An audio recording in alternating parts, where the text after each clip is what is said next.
Ibabandera na ang mga nagbabaga at mga maiinit na balita. Bandera Reports! Bandera Reports! Afternoon Edition. Police Reports. Hospital Reports. Market Reports. Weather Update. City Hall and Capitol Reports. Local, regional, national, and international news. Bandera Reports Afternoon Edition. And now, here's your anchorman.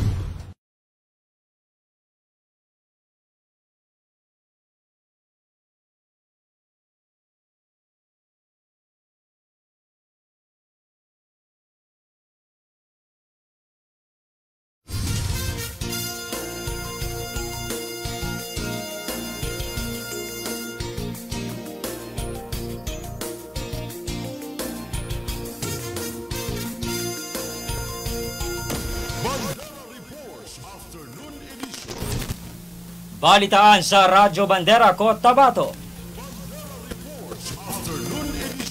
Maalinsangan at mainit na panahon asahan ngayong buwan ng Marso. Inaniniwala ang drug den na buwag ng PDEA BARM, 5 drug suspect arestado. Barangay Kapitan sa Cotabato City arestado dahil sa pagdadala ng baril na walang gun ban exemption.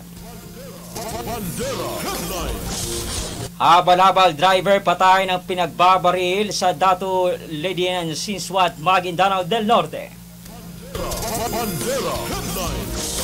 Dalawang armadong grupo nagkasagupuan sa barangay Macabual, Tugunan, Special Geographic Area ng BARMM. Improvised Explosive Device o IED, pinaniniwalaang pinasabog sa isang compound ng isang gasoline station sa barangay Timbangan, Sharipagwak, Maguindanao del Sur. Bangsamoro Mujahideen tatanggap ng kadabuang 7,000 pesos na cash assistance mula sa Office of the Bangsamoro Mujahideen under special circumstance. Afternoon Edition.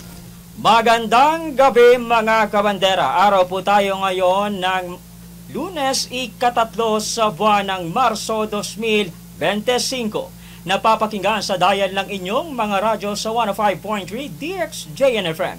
Napapanood live sa inyong mga telebisyon sa Channel 4 at 33 ng Maguindanao Sky Cable.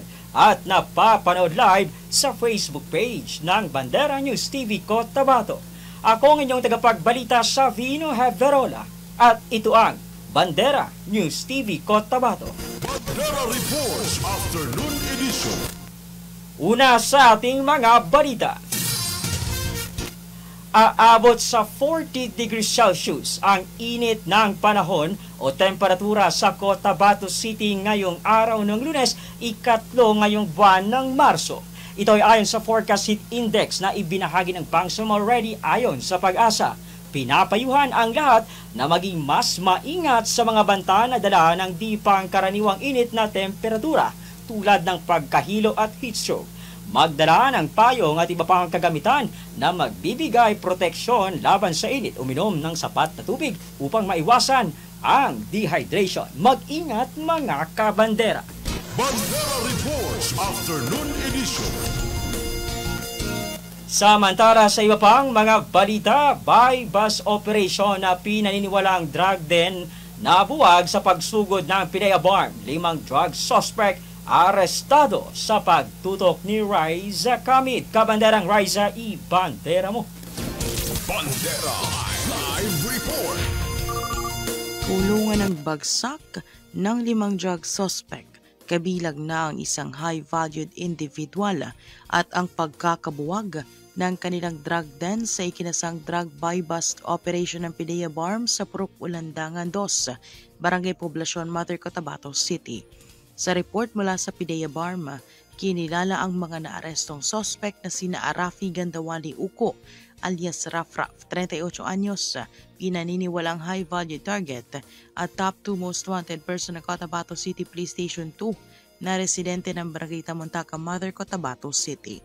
habang kinilala naman ang mga kasamahan nito na sina Michael Sinabangan Usi alias Dato, 42 anyos, si Badrudin Pakan Alimudin alias J, 39 anyos, si Michelle Olores Dulap alias Inday, 27 anyos, at si Rasul Buwisan Kusain, 36 anyos.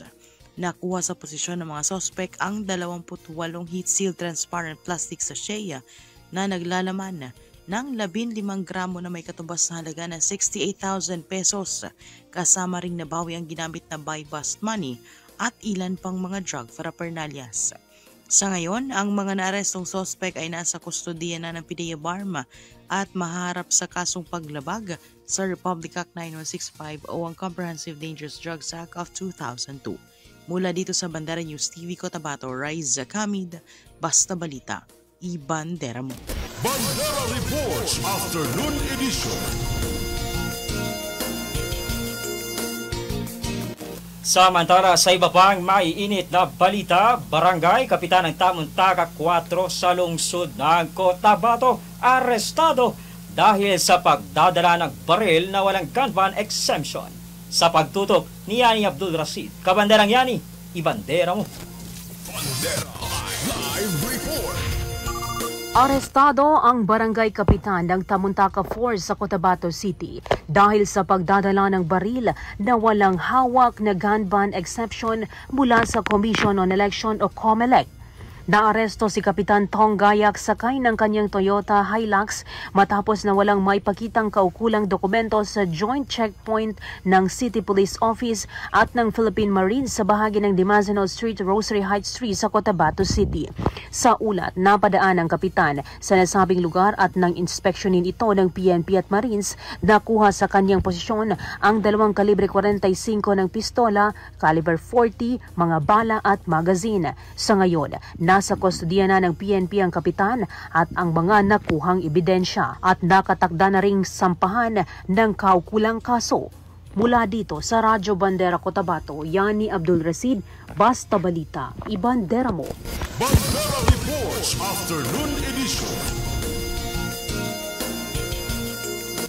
Samantala sa iba pang mga balita, binaril patay ang isang habal-habal driver sa bahagi ng Datulidin, Sinswat, Maguindanao del Norte ngayong buwan ng Marso sa Special Geographic Area ng BA-RMM.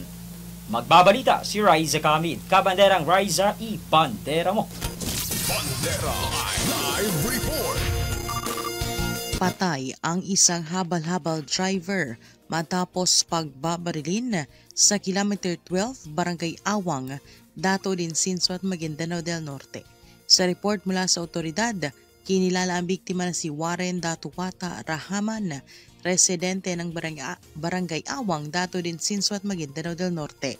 Lumalabas sa investigasyon na habang binabaybay ng biktima ang nasabing lugar ay bigla na lamang itong pinagbabaril. Naisugod pa sa pinakamalapit na pagamutan ng biktima, ngunit idineklara ring dead on arrival. Patuloy ngayon na iniimbestigahan ng PNP ang insidente upang matukoy ang sospek at motibo sa krimen. Mula dito sa Bandera News TV Cotabato, Raiza Kamid, Basta Balita, ibandera mo. Bandera Reports Afternoon Edition.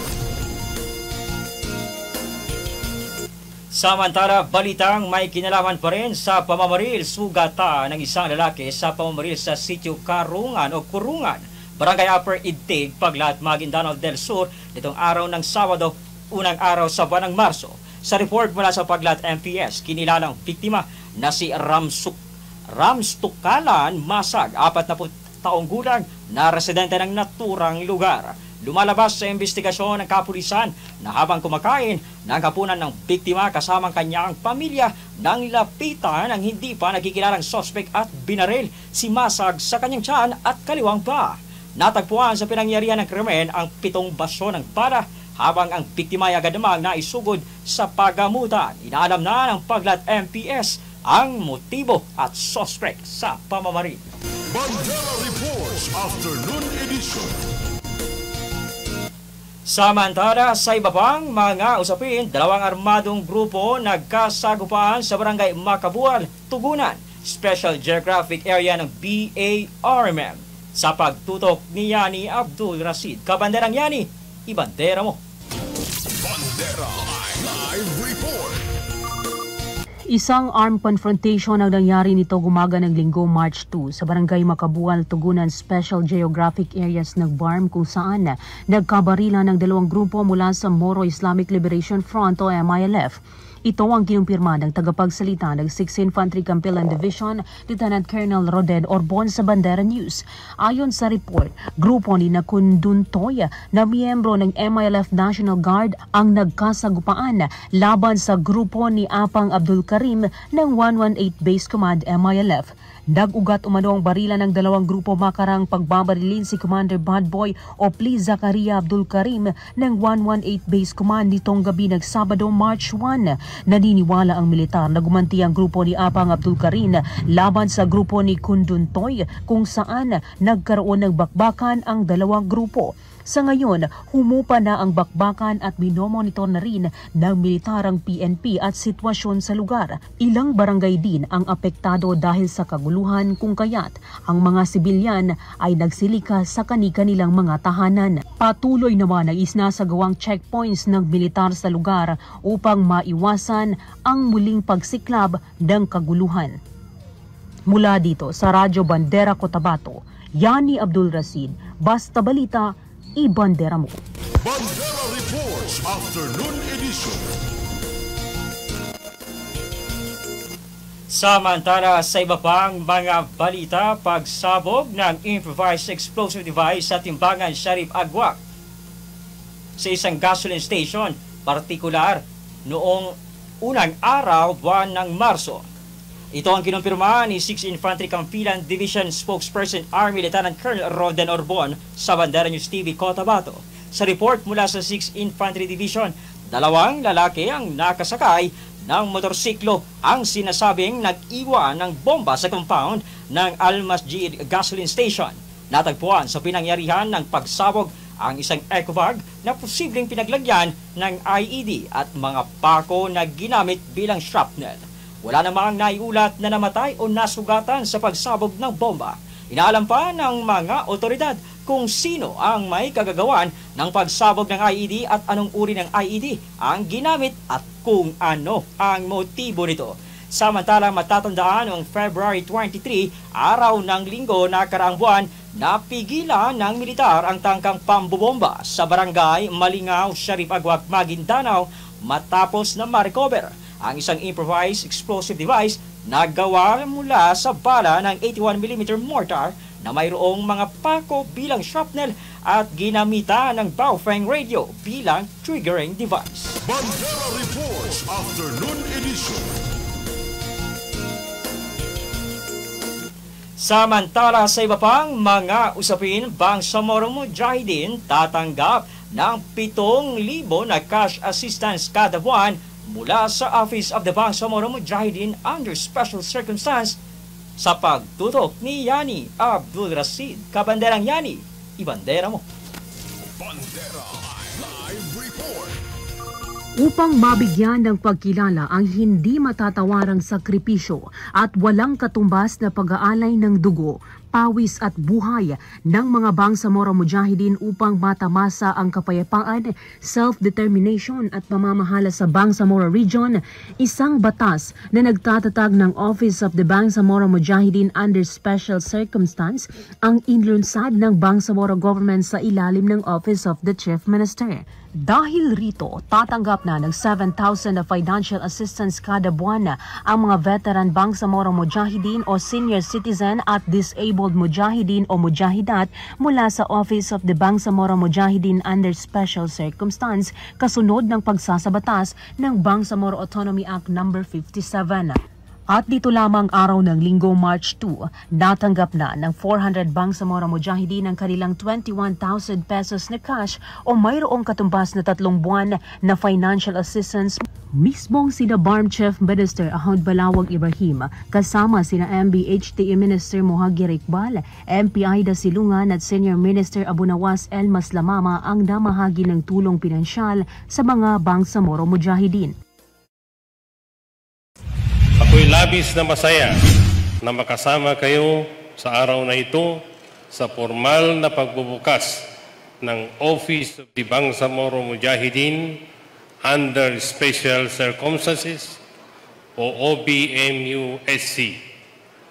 Ang pagtitipon natin sa araw na ito ay nangangahulugan ng ating seryosong advokasya na kilalanin ang mga sakripisyo at pahalagahan ang karapatan ng mga mujahidin na nag-alay ng kanilang dugo, pawis at pangarap para makamit natin ang autonomiya na tinatamasa natin ngayon.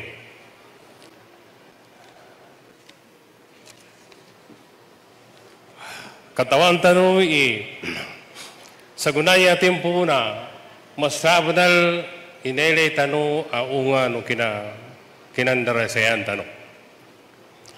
Asikan makakano tempo nantano pan sa dita madama kayo na dita maantap ibang gulay mayaba, dita maantap ibang gulay lango nagkanggulan niya sa kuna. When alhamdulillah kasabab kanu limun wallahu ta'ala na paido na arin kasampay tano aunga no kinandara sayan tanong. Pagina kinandara sayan tanong na di mag-aga mamasa na tamo. Di mag-aga mamasa na kagina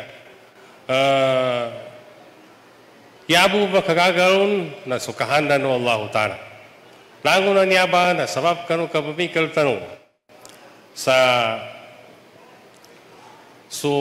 mga pagari tanong mindarasayan sa kasampay kanu niya na sampay tanong niya nakatindag i-gobyerno tanong so Bangsamoro Autonomous Region in Muslim Mindanao na yanin man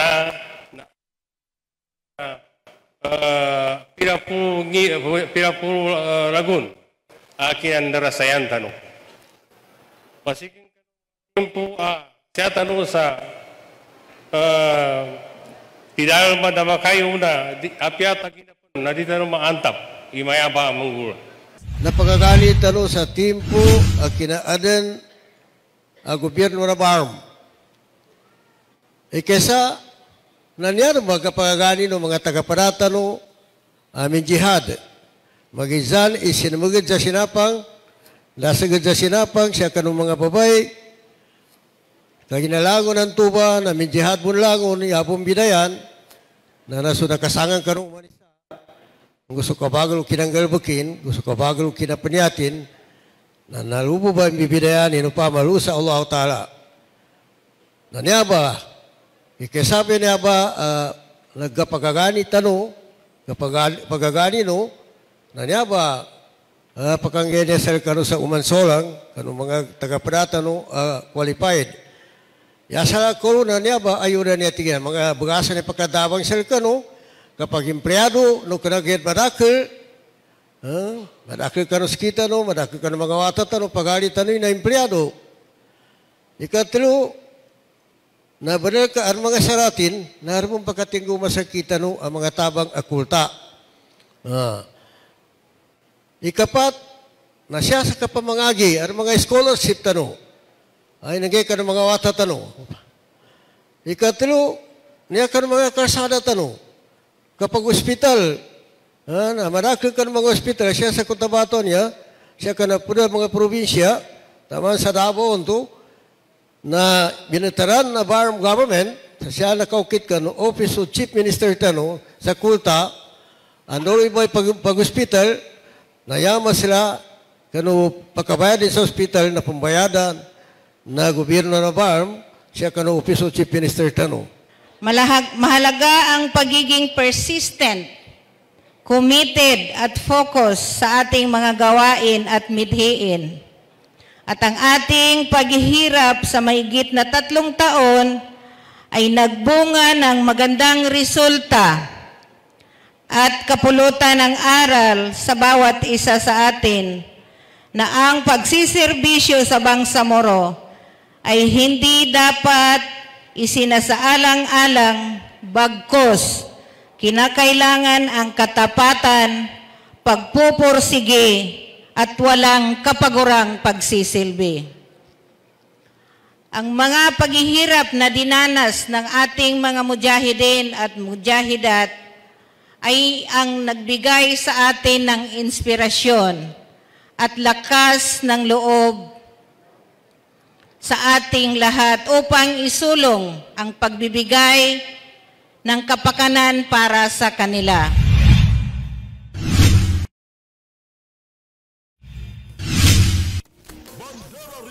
Layunin ng programang ito na mabigyan ng suporta ang mga mujahidin na nagsakripisyo ng dugo, pawis at buhay mula sa Moro Islamic Liberation Front at Moro National Liberation Front, matamasa lamang ang matagal ng pinaglaban na katarungan at kapayapaan sa Bangsamoro.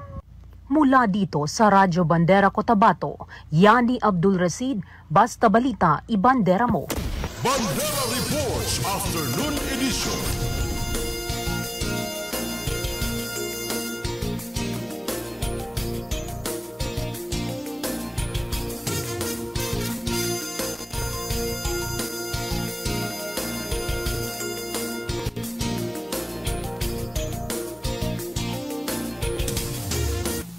At yan ang kabuuan ng mga balita na aming nakalap mula dito sa News Center sa Bandera News TV Cotabato ngayong araw ng Lunes, 3 sa buwan ng Marso 2025. Sa ngalan ng aming Presidente Estrelita Juliano, sa aming Station Manager Jasper Acosta, Field Reporters, Cameraman at Technical Team. Ako ang inyong tagapagbalita sa Vino Heverola at ito ang Bandera News TV Cotabato. 105.3 Radio Bandera Cotabato City. Inakarespetado sa news and current affairs. Ito ang bagong radyo ng sambayanang Pilipino. Radyo Bandera. Tahanan ng mga balitang totoo, musikang bago at may serbisyo publikong taos sa puso. 105.3 Radio Bandera. Iwawagayway ang bandera ng balayang